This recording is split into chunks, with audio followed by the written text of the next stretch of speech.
कर्मचारी, मेरे मंत्री आदि नौकर मेरी प्रजा के साथ कैसा व्यवहार करते होंगे, और ये भी नहीं मालूम कि सदैव मस्त और मतवाला रहने वाला मेरा हाथी जो शूरवीर और प्रमुख था, आज शत्रुओं के वश में हो जाने पर कैसे रहता होगा।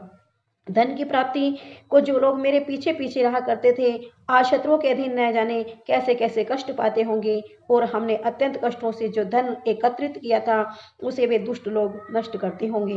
इस प्रकार राजा सूरत अनेक बातें याद करके चिंताओं के सागर में डूब रहे थे। एक दिन उन्होंने वहां मेधा ऋषि के आश्रम के निकट एक वैश्य को देखा जो राजा की भांति ही शोक सागर में डूबा हुआ था। राजा सूरत ने उससे पूछा कि भाई, तुम कौन हो और यहाँ इस सघन वन में किस लिए आए हो? अपने शोक और चिंता का कारण बताओ, मैं सुनना चाहता हूँ। राजा के इस प्रकार प्रेम भरे वचन सुनकर वह वैश्य नम्रता पूर्वक बोला, हे राजन, मैं वणिक पुत्र हूँ और मेरा नाम समाधि है। मेरा जन्म धनाढ़ घराने में हुआ था। मेरे बेशुमार धन को देखकर धन के लोभी मेरे स्त्री पुत्रों ने मुझे निर्दयता पूर्वक घर से निकाल दिया है। अतः मैं अपने इष्ट मित्रों आदि से विहीन शोकातुर होकर निकल आया हूँ। इस समय वे सब कैसे दुखी होंगे होंगे तो सुखी, बस उन्हीं की चिंता में व्याकुल हूँ। समाधि वैश्य की यह बात सुनकर राजा सूरत बोले, हे समाधि, जिन लहन के लोभी पुत्रों ने तुम्हें घर से निकाल दिया, आश्चर्य की बात है, फिर भी तुम्हारे चित्त में उनके प्रति इतना स्नेह बंधन क्यों है? समाधि बोला, हे महाराज, आप सत्य कहते हैं, परंतु क्या करूं, हजार प्रयत्न करने पर भी उनका ख्याल भुला नहीं पाता हूँ। जिन स्वजनों ने मेरे साथ कठोर व्यवहार किया, फिर भी मेरी आत्मा उनके लिए इतनी बेचैन है, ये मैं स्वयं नहीं समझता कि ऐसा क्यों हो रहा है। ऐसे दुष्ट और विरोधी गुण वाले उन दोषी बंधुओं की ओर मेरा मन क्यों खींचा जा रहा है? हे राजन, उन सबके गम में मैं सांसें मारता हूँ और उन सब की चिंता मुझे रह रह कर सताई जाती है। न जाने उन प्रेमहीन कुटुंबियों की ओर से मेरा मन क्यों कठोर नहीं होता। श्री मार्कंडेय जी बोले कि इसके बाद राजा सूरत और समाधि नामक वैश्य दोनों साथ साथ मेधा मुनि की सेवा में उपस्थित हुए और उनके साथ यथा योग्य न्याय अनुकूल विनय पूर्वक बर्ताव करके बैठ गए। फिर मेधा मुनि को अपनी ओर आकर्षित करके राजा सूरत ने कहा, हे भगवान, मैं आपसे एक बात पूछना चाहता हूँ, उसे बताइए। इस समय मेरा चित्त अपने अधीन न होने के कारण वह बात मेरे मन को दुखी देती है। जो राज्य मेरे हाथ से चला गया उसमें तथा उसके संपूर्ण अंगों में मेरी ममता बनी हुई है। हे मुनि श्रेष्ठ, यह जानते हुए कि अब मेरा नहीं है, अज्ञानी की भांति मुझे उसके लिए दुख होता है। ऐसा क्यों है? इधर यह वैश्य भी घर से अपमानित होकर आया है, इसके स्त्री पुत्रों सेवकों तथा स्वजनों ने इसको छोड़ दिया है, तो भी यह उनके प्रति हार्दिक स्नेह रखता है। इस प्रकार हम दोनों अत्यंत दुखी हैं। जिनमें प्रत्यक्ष दोष देखा गया है उस विषय के लिए भी हमारे मन में ममतापूर्ण आकर्षण पैदा हो रहा है। महाभाग, समझदार होते हुए भी हम में जो विवेक रहित प्रत्यक्ष मूढ़ता दिखाई देती है, यह क्यों है? ऋषि बोले, महाभाग, विषय मार्ग का ज्ञान सब जीवों को है, इसी प्रकार विषय भी सबके लिए अलग अलग हैं। कुछ प्राणी दिन में नहीं देखते, कुछ रात में नहीं देखते तथा कुछ जीव ऐसे हैं जो दिन और रात में बराबर ही देखते हैं। केवल मनुष्य ही समझदार होते हैं, यह बात नहीं, पशु पक्षी तथा मृग आदि सभी प्राणी समझदार होते हैं और उनकी समझ भी एक दूसरे जैसी होती है। इसके अतिरिक्त अन्य बातें भी दोनों में समान होती हैं। इन पक्षियों को देखो, ये स्वयं भूखे होने पर भी मोहवश बच्चों की चोंच में कितने चाव से अन्न के दाने डाल रहे हैं। हे नरश्रेष्ठ, क्या तुम नहीं देखते कि मनुष्य समझदार होते हुए भी लोभवश अपने किए हुए उपकार का बदला पाने के लिए पुत्रों की अभिलाषा रखते हैं? यद्यपि उनमें समझ की कमी नहीं है, तथापि सांसारिक स्थिति जीने मरने की परंपरा बनाए रखने वाले भगवती महामाया के प्रभाव द्वारा ममता रूपी भवन के गहरे गड्ढे में गिराए गए हैं। इसलिए इसमें आश्चर्य नहीं करना चाहिए। भगवान विष्णु की योग निद्रा रूपी भगवती महामाया द्वारा यह जगत मोहित हो रहा है। वे भगवती महामाया देवी ज्ञानियों के भी चित्त को बलपूर्वक खींच कर मोह में डाल देती हैं। वे ही इस संपूर्ण जगत की उत्पत्ति करती हैं। प्रसन्न होते पर मनुष्यों की मुक्ति के लिए वरदान दे देती हैं। वे ही पराविद्या, संसार बंधन और मोह का कारण सनातनी देवी संपूर्ण ईश्वरों की भी अधीश्वरी है। मेधा ऋषि की यह बात सुनकर राजा सूरत ने पूछा, भगवान, वह देवी कौन है जिन्हें आप महामाया बताते हैं? ब्रह्मवेत्ताओं में श्रेष्ठ हैं। हे महर्षि, उन देवी की उत्पत्ति, प्रभाव, चरित्र तथा स्वरूप मैं आपके मुख से सुनना चाहता हूँ। ऋषि बोले, राजन, वह देवी नित्य स्वरूपा है। यद्यपि जगत उन्हीं का स्वरूप है और वे समस्त विश्व में व्याप्त हो रही हैं, फिर भी उनकी उत्पत्ति अनेक प्रकार से होती है। वह मुझसे सुनो। यद्यपि वे नित्य और अजन्मा है, तथापि जब देवताओं का कार्य सिद्ध करने के लिए प्रकट होती हैं, उस समय लोक में उत्पन्न हुई कहलाती हैं।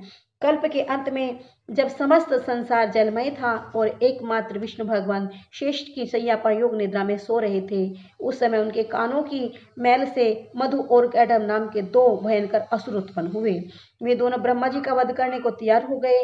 भगवान विष्णु की नाभि कमल में विराजमान प्रजापति ब्रह्मा जी ने उन भयानक असुरों को अपने पास आया और भगवान को सोया हुआ देखा, तो वे एकाग्रचित होकर भगवान विष्णु को जगाने के लिए उनके नेत्रों में निवास करने वाले योग निद्रा, जो विश्व की अधीश्वरी, जगत को धारण करने वाली, संसार का पालन करने वाली तथा संहार करने वाली तेज स्वरूप भगवान विष्णु की अनुपम शक्ति भगवती निद्रा देवी को की स्तुति करने लगे।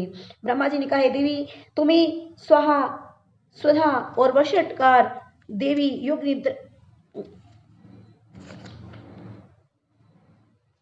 हो, स्वधा स्वधा स्वरा और वषटकार हो, स्वर भी तुम ही हो, तुम्हारी स्वरूप है, तुम्हें जीवनदायिनी अमृत हो, नित्य अक्षर प्रणव में अकार उकार मकार ओम, इन तीनों मात्राओं के रूप में तुम ही स्थित हो तथा इन तीन मात्राओं के अतिरिक्त जो बिंदु रूपा नित्य अर्ध मात्रा है वह भी तुम ही हो। देवी तुम ही संध्या, सावित्री तथा परम जननी हो। देवी तुम ही हमारे इस विश्व को धारण करती हो, तुम्ही से इस जगत की उत्पत्ति, पालन तथा संहार होता है।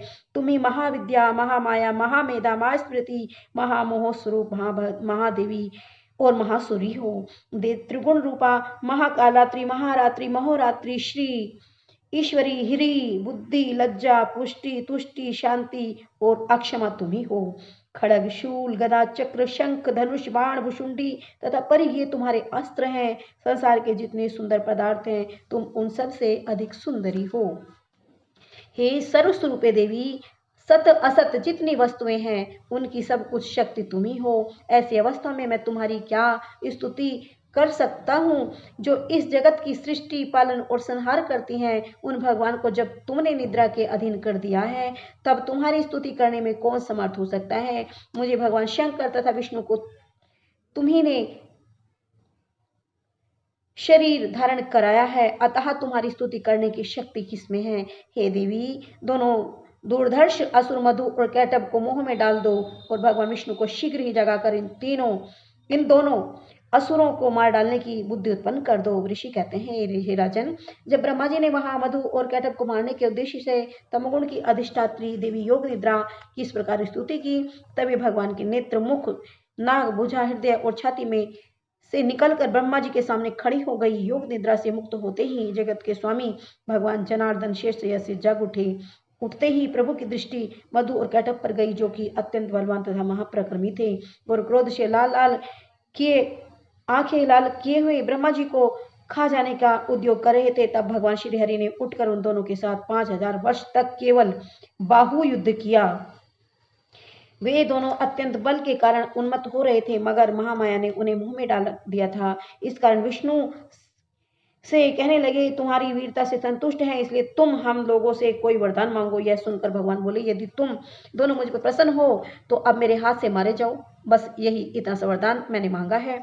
मेधा ऋषि कहते हैं कि इस प्रकार ठगे जाने पर उन्होंने चारों ओर जल ही जल देकर भगवान से कहा, जहाँ पृथ्वी जल में डूबी न हो, जहाँ सूखा स्थान हो, वहीं हमें मार सकते हो। इतना सुनते ही तथास्तु कहकर शंख, चक्र और गदा धारण करने वाले भगवान ने इन दोनों के मस्तक अपनी जांग पर रखकर चक्र से काट दिए। इस प्रकार ये महामाया ब्रह्मा जी द्वारा स्तुति किए जाने पर स्वयं प्रकट हुई थी। अब मैं पुनः उनके प्रभाव को वर्णन करता हूँ, ध्यान पूर्वक सुनो।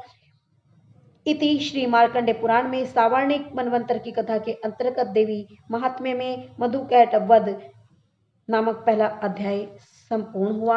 बोलिए देवैया की जय। द्वितीय अध्याय प्रारंभ।